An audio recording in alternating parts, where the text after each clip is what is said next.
നല്ല കുടംപുളിയും പുളിയും ഒക്കെ ഇട്ടിട്ട് തേങ്ങ അരച്ചുള്ള വേളൂരി എന്ന മീൻ കൊണ്ട് ഉണ്ടാക്കിയിട്ടുള്ള ഏറ്റവും സിമ്പിളായിട്ടുള്ളൊരു കറിയാണ് കേട്ടോ ഇവിടെ ഷെയർ ചെയ്യാൻ പോകുന്നത്. നമ്മൾ പറയില്ലേ മീൻകറിയൊക്കെ തലേ ദിവസം ഉണ്ടാക്കി വെച്ചാൽ ഒന്നുകൂടി ടേസ്റ്റ് ഉണ്ടാവാന്ന്. ഇതങ്ങനെയല്ല കേട്ടോ. ഇത് ഇക്കാടുമ്മയുടെ സ്പെഷ്യൽ മീൻകറിയാണ്. അപ്പം ഉണ്ടാക്കിയാൽ തന്നെ അപ്പം കഴിച്ചാലും അടിപൊളി ടേസ്റ്റാണ്. ഇതിനായി കുടംപുളി 4-5 പീസ് വെള്ളത്തിൽ കുതിർത്തു. അരമുറി തേങ്ങ വെള്ളത്തിൽ അരച്ചെടുക്കാം. തേങ്ങ ആവശ്യത്തിന് അരഞ്ഞ ശേഷം നമ്മളിവിടെ മാറ്റി വെച്ചിട്ടുള്ള ചെറിയുള്ളി 1 ടീസ്പൂൺ വലിയ ജീരകം ചേർത്ത് നന്നായിട്ട് അരച്ചെടുക്കാം. ഇത് നമുക്ക് ചട്ടിയിൽ ഒഴിച്ചു. ഈ സമയം സ്റ്റൗ ഞാൻ ഓൺ ചെയ്തിട്ടില്ല. കുതിർത്ത് വെച്ച വാളംപുളിയുടെ വെള്ളവും ആവശ്യാനുസരണം ചേർത്ത് കൊടുത്തു. മിക്സിയിലുള്ള തേങ്ങ ചുഴറ്റിയിട്ടാണ് കേട്ടോ ഇവിടെ ചേർത്ത് കൊടുത്തിട്ടുള്ളത്. അതുപോലെ 3 പച്ചമുളകും ചേർത്തു. 1 ടീസ്പൂൺ മഞ്ഞൾപ്പൊടി ചേർത്തു. അതുപോലെ 3 ടീസ്പൂൺ മുളക് പൊടിയും ചേർത്ത് കൊടുത്തിട്ടുണ്ട്.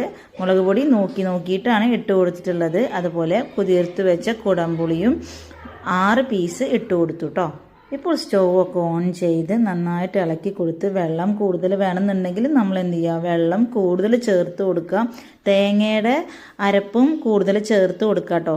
ഇവിടെ കുറച്ച് വാട്ടറി ആയിട്ടുള്ള കറിയാണ് യൂസ് ചെയ്യുന്നത്. അതുകൊണ്ടാണ് തേങ്ങയുടെ എമൗണ്ട് വളരെ കുറവായിട്ടുള്ളത്. നിങ്ങൾ കട്ടിക്കുള്ളൊരു കറിയാണ് വിചാരിക്കുന്നത് എന്നുണ്ടെങ്കിൽ നന്നായിട്ട് തേങ്ങയുടെ എമൗണ്ട് കൂട്ടാം.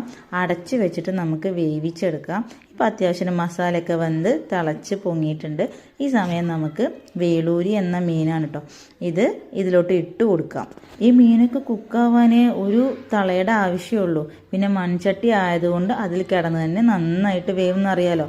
അതുകൊണ്ട് ഒരു തള കഴിഞ്ഞാൽ ഇത് ഓഫ് ചെയ്യുക എന്നുള്ളതുള്ളൂ. ഉപ്പ് ഉമ്മ ഇതുവരെ ചേർത്തിട്ടില്ല. അതുകൊണ്ട് ഇപ്പോൾ ഉപ്പ് ചേർത്ത് കൊടുത്തിട്ട് മെല്ലെ ചട്ടി ചുറ്റി എടുത്തുകൊണ്ട് നമുക്ക് മിക്സ് ആക്കുക. അടച്ച് വെച്ച് ഒരു തള കഴിഞ്ഞാൽ നമുക്ക് സ്റ്റൗ ഓഫ് ചെയ്യാവുന്നതാണ്. ഞാൻ നേരത്തെ പറഞ്ഞ പോലെ ഇത് അപ്പം തന്നെ ഉണ്ടാക്കിയാൽ ഭയങ്കര ടേസ്റ്റുള്ള കറിയാണ്. അതുപോലെ പത്തിരിക്കോ പൊറോട്ടയ്ക്കോ വെറുംചോറിനൊക്കെ കഴിക്കാവുന്ന ഒരു കറിയാണ്. ഇപ്പോൾ കറി നന്നായിട്ട് തിളച്ചു. തീ ഓഫ് ചെയ്തു.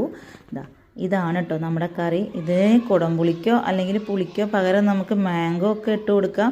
ചെറിയുള്ളി ഇട്ട് വഴറ്റിയാൽ ഒന്നും കൂടി വേറെ ലെവൽ ടേസ്റ്റാണ്. അതായത് വെളിച്ചെണ്ണയിൽ. ഇന്ന് ചെറിയുള്ളി ഒന്നും ഇട്ട് വഴറ്റുന്നില്ല. ജസ്റ്റ് കറിവേപ്പില മുകളിൽ ഇട്ട് കൊടുക്കുന്നുള്ളൂ. ഈ കറി നിങ്ങൾ ട്രൈ ചെയ്തിട്ടില്ലെങ്കിൽ ഇങ്ങനത്തെ കറി നിങ്ങൾ എന്തായാലും ട്രൈ ചെയ്ത് നോക്കുക. ഇഷ്ടമാവും. ഈ വീഡിയോ ഇഷ്ടമായിട്ടുണ്ടെങ്കിൽ ലൈക്ക് ചെയ്യാൻ മറക്കരുത്. കമൻറ്റും ചെയ്യാം.